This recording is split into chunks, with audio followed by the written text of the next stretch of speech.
Botol plastik ini terbuat dari apa ya? Jadi, plastik yang biasa kita lihat dalam kemasan plastik botol minum namanya plastik PET. Plastik PET atau polyethylene terephthalate dikenal dengan kekuatan, kejernihan, dan kemampuannya untuk didaur ulang, menjadikannya pilihan populer dalam industri pengemasan. Prosesnya dimulai dari bahan bakar fosil seperti minyak mentah dan gas alam. Bahan-bahan ini diekstraksi dari dalam bumi, lalu dimunikan di kilang menjadi dua senyawa penting, ethylene glycol atau EG, dan asam triaspartat murni yang dikenal sebagai TPA. Kedua bahan kimia ini kemudian dicampurkan dan direaksikan secara kimia untuk membentuk resin PET, yaitu bahan dasar dari plastik PET. Setelah terbentuk, resin PET diproses lebih lanjut menjadi butiran kecil yang disebut pelet. Nah, pelet inilah yang nanti digunakan dalam proses pembuatan botol plastik PET. Selanjutnya masuk ke tahap polimerisasi, yaitu proses di mana ethylene glycol dan TPA direaksikan untuk membentuk rantai panjang molekul, atau yang disebut rantai polimer PET. Hasilnya adalah lelehan plastik PET yang siap dibentuk menjadi berbagai produk.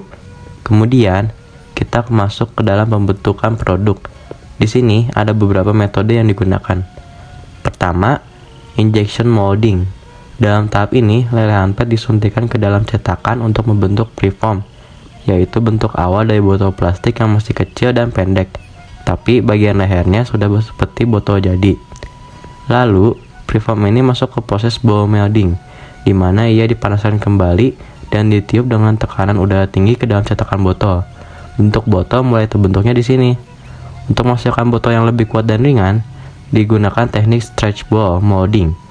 Preform ditarik secara vertikal sambil ditiup, sehingga menghasilkan botol PET yang kuat, ringan, dan efisien digunakan. Nah, penggunaan dari plastik PET ini sering banget kita temuin loh, mulai dari botol air minum, wadah makanan, sampai kemasan produk sehari-hari. Woi, jangan buang sampah sembarangan. Emangnya kenapa, Mas? Mas tahu gak sih limbah sampah ini bisa daur ulang? Pengen tahu proses daur ulangnya? Ikuti kita terus. Yang keren, plastik PET bisa didaur ulang. Caranya, botol bekas dikumpulin, dicuci, dipotong kecil-kecil, lalu diledakan lagi jadi pelet baru. Pelet ini bisa dipakai lagi buat botol, serat kain, atau kemasan lainnya. Tapi, kalau dibuang sembarangan, plastik PET bisa jadi limbah yang nyangkut di alam selama ratusan tahun. Makanya, penting banget buat kita pakai plastik dengan bijak dan dukung daur ulang. Nah, sekarang kita udah tahu gimana proses pembuatan plastik PET dan kenapa daur ulang itu penting. Jadi, yuk mulai bijak pakai plastik. Nggak cuma dipakai, tapi juga dipikirin gimana akhirnya. Sedikit langkah kecil dari kita bisa berdampak besar buat bumi.